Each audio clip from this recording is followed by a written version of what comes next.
Good day, everyone. I am Juliana Carenti Gahisan from BS Biology 2, major in microbiology. Today, I will discuss the last topic of Chapter 8, Aquatic Biodiversity, focusing on how human activities affected freshwater ecosystems. So, let's begin the discussion.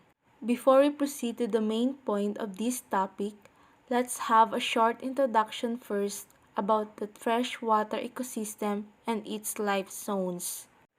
Every living thing on Earth needs water to survive, but more than 100,000 species, including our own, need a special kind of water that can only be found in certain places and is in very rare supply, the fresh water. The plants, animals, microbes, rocks, soil, sunlight, and water found in around this valuable resource are all part of what is called a freshwater ecosystem. Now, let's define freshwater ecosystem. It is an ecosystem characterized by low salt content, making a suitable environment for various plants and animals. Freshwater resources vary in terms of size from very small to large. Less than 3% of our planet's water is a fresh water, and less than half of that is available as liquid. Fresh water is a precious resource on the Earth's surface. It is also home to many diverse fish, plant, and crustacean species. The habitats that freshwater ecosystems provide consist of lakes, rivers, ponds, wetlands, streams, and springs. The freshwater ecosystem is mainly divided into three types based on its region: the lotic, lentic, and wetland freshwater ecosystem. Let's focus more on lentic and lotic freshwater ecosystem. Lentic water systems consist of still bodies of water such as lakes, ponds, and seas. During periods of drought, these systems will often last longer than their smaller counterparts, and organisms can continue to live despite the shortened supplies. These bodies, often deep with multiple zones, experience many things that lotic water systems do not. Here are the examples of lentic freshwater ecosystems in the Philippines: the Taal Lake in Batangas and pond in Wright Park of Baguio. Lentic water systems are made up of multiple zones: the littoral, the limnetic, profundal, and benthic zone. The littoral zone is the shore area of the lake or pond. The littoral zone consists of the area from the dryland sloping to the open water and can be very narrow or very wide. This zone is high in oxygen content during the summers. The warmer waters that receive the most sunlight will hold the most oxygen, thus allowing the greatest amount of life to flourish here. The limnetic zone is generally classified as the open water area of the lake or pond. This is a much larger section of water in oligotrophic or younger ponds and lake than it is in eutrophic or older bodies of water. Within the limnetic zone are two separate sections. The upper portion of the limnetic zone near the surface of the water is the euphotic zone or epilemnion. This is the portion of water that receives sunlight. Also, this is the typical area of dense fish populations because oxygen levels are typically higher due to contact with the air. Below the limnetic zone is the profundal zone or hypolemnion. The profundal zone is located below the thermocline where the sunlight does not penetrate. Again, the size of this zone depends on the age and water clarity of the pond or lake. The profundal zone typically has lower fish populations because of the lack of oxygen during many parts of the year. It is the most bottom part of the body where sometimes light does not reach. This zone is where the least amount of life will be found throughout most of the year. The final zone is the benthic zone. This is the bottom of the pond or lake and consists of organic sediments and soil. The benthic zone is the pond or lake's digestive system. This is where the bacteria decompose organic matter from dead algae, aquatic plants, and fish and animal waste. The more organic matter in the pond, the more decomposition taking place. Next is the lotic water systems. These are bodies of water that is flowing continuously, ranging from torrential rapids to slow-moving backwaters. These systems of water tend to be much shallower than their counterparts, causing temperature to become a major abiotic factor for life in these systems. Water found in these systems will freeze much quicker and thaw much faster than the deep waters of lentic systems. A lotic ecosystem can be any kind of moving water such as a creek, brook, river, spring, channel, or stream. Here are the examples of lotic freshwater ecosystems in the Philippines: the Puerto Princesa River in Palawan and Aliguaguag Falls in Davao. The lotic freshwater ecosystem is divided into three zones, such as the source zone, which contains mountain headwater streams, the transition zones, which contains wider, lower elevation streams, and the floodplain zone, which contains rivers that empty into larger rivers or into the ocean. The narrow source zone, commonly known as the headwater zones, refers to the narrow and fast-moving zone of allotic fresh water. As this turbulent water flows and tumbles downward over waterfalls and rapids, it dissolves larger amounts of oxygen from the air. Most of these streams are not very productive because of a lack of nutrient and primary producers. Their nutrients come primarily from organic matter, mostly from leaves, branches, and the bodies of living and dead insects that falls into the stream from nearby land. The temperature is very cold in the source zone. It is populated by cold water fishes which need lots of dissolved oxygen.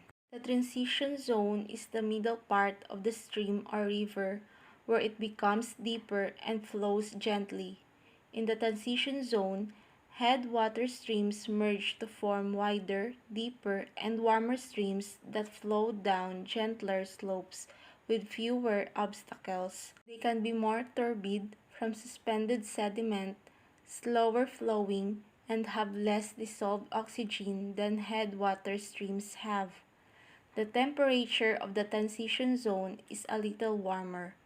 The warmer water and other conditions in this zone support more producers and cool water and warm water fish species with slightly lower oxygen requirements. As streams flow downhill, they shape the land through which they pass. Over millions of years, the friction of moving water may level mountains and cut deep canyons, and rock and soil removed by the water are deposited as sediments in low-lying area. The floodplain zone is also known as the mouth of a stream or river. In these floodplain zones, streams join into wider and deeper rivers that flow across broad, flat valleys.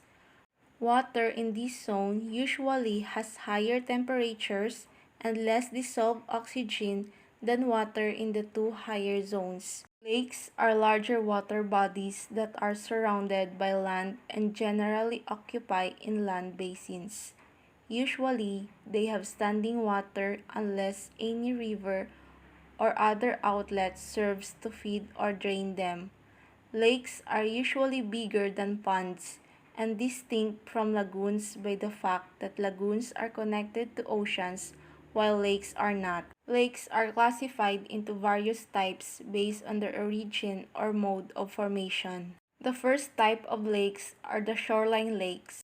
They are formed along the coastline or between islands and mainland mainly due to the deposition of sediments by rivers, wave action, or ocean currents that result in the creation of a water body separated from a larger water body by such deposits. For examples, when estuaries are blocked or beach ridges grow by the action of sea currents, shoreline lakes are created. Similarly, the meeting of two spits dividing a larger lake results in a shoreline lake. Next are the anthropogenic lakes. Such lakes are created as a direct or indirect result of human activities. The most common origin of anthropogenic lake is the creation of reservoirs by damming a river or stream. Often, sites excavated by people are left abandoned and are filled up with water from underground aquifers or precipitation, resulting in the formation of man-made lakes. Next are the meteorite lakes. They are formed in the depressions made on land by the impact of a meteor or asteroid crashing on the Earth's surface. Over the years, precipitation accumulates in the natural depression, creating a lake. Fourth are aeolian lakes. Lakes produced as a result of the action of winds are called aeolian lakes. Such lakes are usually formed in arid environments. Layers of wind-blown sand act as a natural dam in a lake basin, giving birth to an aeolian lake. Such lakes are also formed due to the accumulation of water via precipitation in the cavity between two sand dunes. Such lakes are called interdunal lakes. An example of an aeolian lake is Moses Lake in Washington, U.S. Next are the solution lakes. They are formed when the bedrock is soluble in the dissolution of the bedrock by precipitation, and percolating water results in the formation of hollows or cavities that can give birth to a lake. The accumulation of precipitation in the cavity can fill it up to create a lake. Also, if a soluble bedrock collapses to form sinkholes in a region where groundwater is close to the surface, then the water can fill up the sinkhole, creating a solution lakes. Such lakes are common in areas with karst topography. Next are the landslide lakes. They are created when a river is naturally dammed by the decomposition of debris resulting from a rock avalanche, landslide, mud flow, or volcanic eruption. Earthquakes and volcanic eruptions often led to formation of such lakes. These lakes are also known as debris dams or barrier lakes. Landslides triggered by earthquakes or heavy rainfall are the most common cause of formation of a landslide lake. Fluvial lakes. They are formed in the course of river. The flow of a river is usually not straight, but the river bends and meanders throughout this course due to the uneven and non-uniform topography of the land. As the river flows, a number of lakes are formed by the running water and are called the fluvial lakes. They are also called oxbow lakes. The Oxbow Lake is a classic example of fluvial lakes. Cater Lake in Iowa, U.S. is an example of an oxbow lake. Tectonic lakes. They often result in the formation of some of the deepest and largest lakes in the world. As the name suggests, such lakes are formed by the tectonic movements of the Earth's crust, like tilting, folding, faulting, etc. Lake Baikal, the Caspian Sea, and the Sea of Aral are some of the examples of tectonic lakes. Glaciers carve out rocks that form depressions.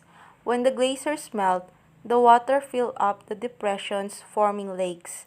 Glacial lakes can be of different types, including proglacial, subglacial, and finger lakes. Through it is difficult to draw a clear distinction between how they are formed. Glacial lakes are common in North America, Europe, and Antarctica because these regions have undergone heavy glaciations during the last ice age. The next type of lake are the volcanic lakes. Lakes with a volcanic origin are known as volcanic lakes. These lakes are usually formed in volcanic calderas or craters or when lahars or lava flows interrupt the flow of river or stream. Volcanic lakes are formed in volcanic craters or calderas when the rate of precipitation is higher than the rate of loss of water via evaporation or drainage through an outlet. Cirque lakes or tarns. As the name denotes, these lakes are formed in cirques or mountain regions. Cirques are armchair-shaped, hollow landform with a steep back wall and over-deepened valley formed during to erosion by glaciers. This hollow depression can be filled up by melted glacier water with glacial debris such as a barrier to hold the water, thus forming a lake. Last are the organic lakes. They are named so as the action of animals and plants contribute to their formation. This can occur when the underground activities of animals like beavers or rodents obstruct a river or stream, or vegetative growths develop into a natural dam. These may also appear in the form of coral lakes. They are quite rare and smaller in size. River. They are defined as a wide natural stream of water that flows into an ocean or other large body of water and is usually fed by smaller streams called tributaries that enter it along its course. Rivers, the flowing bodies of water, are dynamic and constantly change according to the water flow. There are several types of rivers. The first one are the perennial river or also called as a permanent river. This means that it never runs dry but continues to flow all through the year. The height and flow rate of a river are influenced by seasonal change like heavy rains or long drought. Perennial rivers most often have stable sources that ensure their continuous flow. Periodic rivers are also known as intermittent rivers. They are the type of river that do not flow throughout the year but at intervals. Generally speaking, they may only flow from one quarter to 3 quarters of the year, and often just a few days at a time. Next are the episodic rivers, which only flow after a particular event or episode, as the name implies. These events may include heavy rains, early snowmelts, and expanded river runoff channels. They can be either perennial or periodic rivers in the sense that they do not have a stable source, groundwater, and are very much depend on climate conditions for their water. Next are the exotic river. Exotic rivers are rivers that flow through the dry environments where little or no fresh water exists. These rivers source from humid or mountainous areas and flow through extremely arid regions like desert. Exotic rivers may either be perennial or periodic rivers. Tributary rivers, also known as affluents.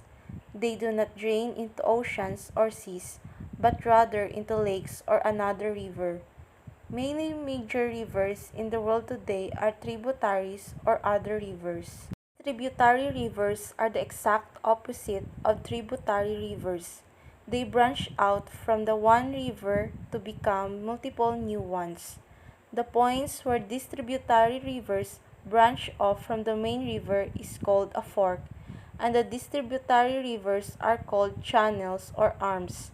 The distributary rivers tend to have steeper grades than their source, which may cause them to flow or drain faster. Often, these rivers once again meet their mother river in the long run or drain somewhere else. The underground rivers, also called subterranean rivers. These are rivers that have their banks and beds under the earth's surface. They usually source from an above-ground river and travel a distance beneath the earth through caves. They may disappear into sinkholes to continue their course underground and later appear above ground. Man-made rivers or aqueducts. Aqueducts are man-made rivers that carry fresh water from a source, such as a lake, natural river, or reservoir, to wherever it's needed. They are constructed to irrigate large farmlands or supply cities with drinking water. Pipeline rivers, though not very common, are man-made structures used to transport fresh water over long distances. One very good example is the Great Pipeline River in Libya. Rapids, or white waters, are river sections that flow way faster than the other sections due to the steep grades of the riverbed. They are formed due to flowing water splashing over rocks along the riverbed, causing bubbles to form and turning the river white. Rapids of varying severity are found in rivers all over the world and will often run either continuously or intermittently for many miles. Next are the winding rivers. Their river sections are close opposites of rapids and are usually slow-moving with very gradual downward grade beds. They are mostly seen in plains and lowlands. Winding river sections occur closer to the mouth of river than to its source. Creeks, brooks, and streams. Although there are no standard specific definitions for rivers, creeks, streams, and brooks are however basically referred to as small rivers. These river types could either be perennial, periodic, episodic, tributary, or even distributary, and they also have well-defined banks and beds. At times, their confluence may even be a source for a major river. Creeks, brooks, and streams can be quite small or even very long and may serve as important sources of fresh water. The last type of river are inland waterways. An inland waterway may refer to a river, a portion of a river, or the collection of rivers used to the transportation of people and cargo by both or floating vessels. Inland waterways are wide and deep enough to accommodate the hulls of the vessel, as well as have slow motion. They mustn't have rapids or waterfalls to prevent damage to vessels. Streams. It is a general term as a small channel or fresh water that contains flowing water. They can be both natural and artificial. Many streams are offshoots of larger bodies of water like lakes or rivers. A stream is a body of waters that flows on Earth's surface. The word stream is often used interchangeably with river, though rivers usually describe larger streams. Streams have also several types. The first one are the alluvial fans. They form when a stream leaves a canyon and flows out to a lowland that is essentially flat. The sediment generated by the canyon's erosion means the stream will have a very large load by the time it arrives on the flat land. Next are the braided streams, also known as anastomosing. It is not the same thing as alluvial fans because the channels do not form into fan shapes or distributaries, usually found close to very high mountains. Braided streams have multiple channels that continuously branch and join along the entire length of the stream, which in turn creates numerous longitudinal bars between the channels. Moreover, they tend to rejoin very quickly and their flow is concentrated on a narrow valley that has no actual floodplain. Third one are the deltas. Deltas result when streams enter a standing body of water, usually an ocean. If the body of water is able to move the sediment as fast as it arrives, deltas will not form. Deltas are like alluvial fans in one aspect because there are distributary channels which spread out from a single channel. Deltas usually form the shape of triangle, which is another reason for their name, and the river usually subdivides into other small rivers before flowing into the sea. Ephemeral streams. These are the type of streams that flow for a short time only, usually after the snow melts or there is a massive rainstorm. In other words, any time there is an increase in the amount of watershed on the earth. These are small streams with channels that are usually dry during the year. Intermittent streams. Those are streams that usually flow during the wet season, usually winter through spring, but which are typically dry during the hot summer months. They flow part or most of the year, but they do not always carry water during the dry season. They are also called seasonal streams. They are not supplemented by the runoff from rainfall or other types of precipitation. They only flow during certain times of the year, usually as a result of groundwater which provides enough water for the flow of the stream to be maintained. A meandering stream consists of large loops that flow across a wide flat floodplain and is surrounded by valley walls. If the mountains are too close to the sea, you usually don't find this type of streams. They are always found in relatively flat areas, including floodplains, as well as places where the sediment is made mostly of muds, fine sands, and silts. Perennial streams are the type of streams that have water flowing through them all year long, and the source of the water can be either surface water, groundwater, or both.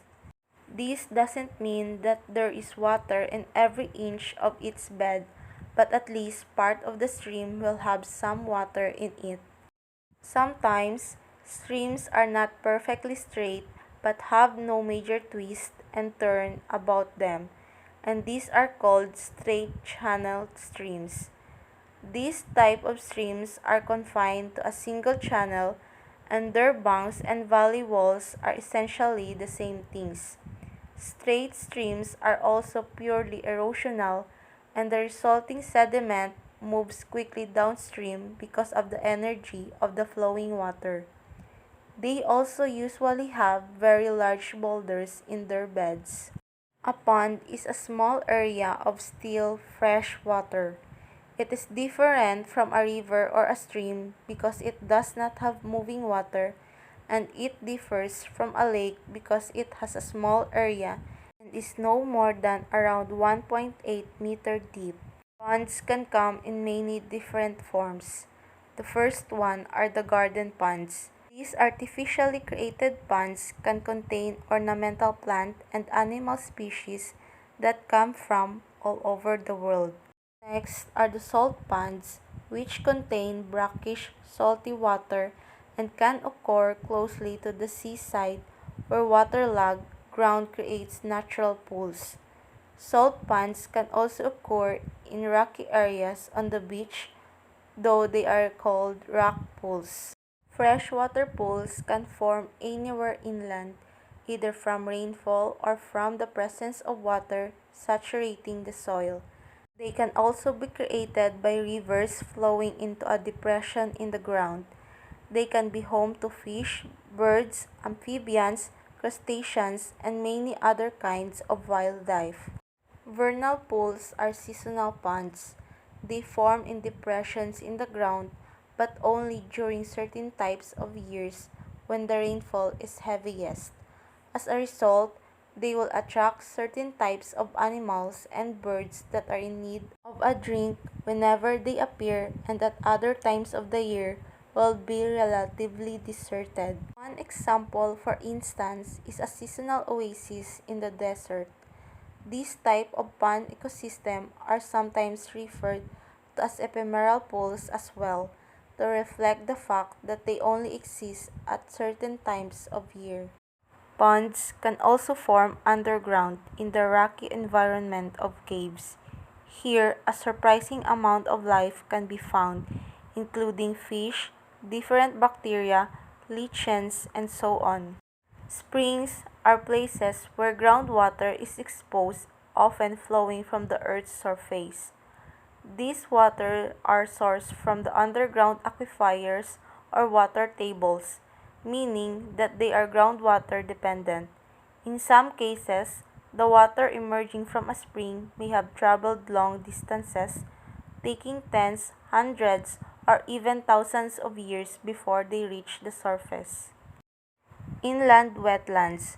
A wetland is an area of land that is either covered by water or saturated with water. The water is often groundwater seeping up from an aquifer or spring. A wetland's water can also come from a nearby river or lake. Some wetlands are huge, others are small. Some wetlands are covered with water year-round. Others, called seasonal wetlands, remain underwater or are soggy for only a short time each year. The depth and duration of this seasonal flooding varies. Wetlands are transition zones.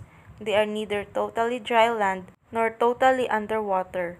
They have characteristics of both.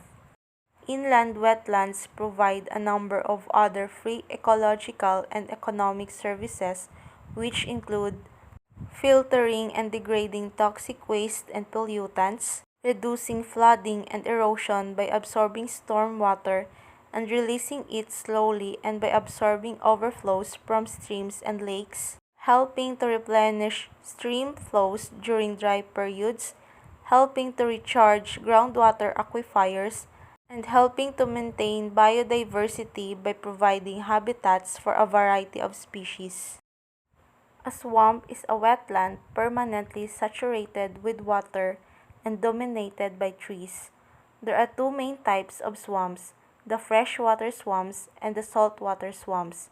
Freshwater swamps are common in inland areas. Swamps are dominated by trees. They are often named for the type of trees that grow in them, such as cypress swamps or hardwood swamps. Freshwater swamps are commonly found inland, while saltwater swamps are usually found along coastal areas. Swamps are transition areas. They are neither totally land nor totally water. A marsh is also a wetland that is dominated by herbaceous rather than woody plant species. Marshes can often be found at the edges of lakes and streams, where they form a transition between the aquatic and terrestrial ecosystems. They are often dominated by grasses, rushes, or reeds. Now, we are here at the last and main topic of my report. How have human activities affected freshwater ecosystems?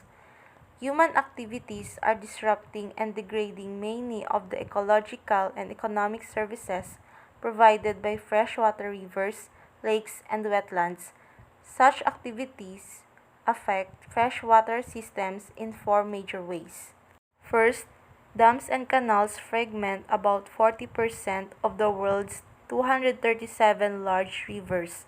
They alter and destroy terrestrial and aquatic wildlife habitats along rivers and in coastal deltas, estuaries by reducing water flow and increasing damage from coastal storms. Second, flood control levees and dikes built along rivers disconnect the rivers from their floodplains, destroy aquatic habitats, and alter or reduce the functions of nearby wetlands. This hinders the growth of insect population and interferes with the spawning cycles of fishes and the feeding habitats of shorebirds and thus severely disrupts entire food webs. The dams and levees also have interrupted sediment flow and distribution, degrading shoreline habitats maintained by sediments. As a result of these disturbances, dozens of native species have declined, and the biodiversity of the ecosystem is threatened. A third major impact on freshwater systems comes from cities and farms, which add pollutants and excess plant nutrients to nearby streams, rivers, and lakes. For example, runoff of nutrients into a lake causes explosion in the populations of algae and cyanobacteria, which deplete the lake's dissolved oxygen. When these organisms die and sink to the lake bottom, decomposers go to work and further deplete the oxygen in deeper waters. Fishes and other species can then die off, causing a major loss in biodiversity. Fourth, many inland wetlands have been drained or filled to grow crops or have been covered with concrete, asphalt, and buildings.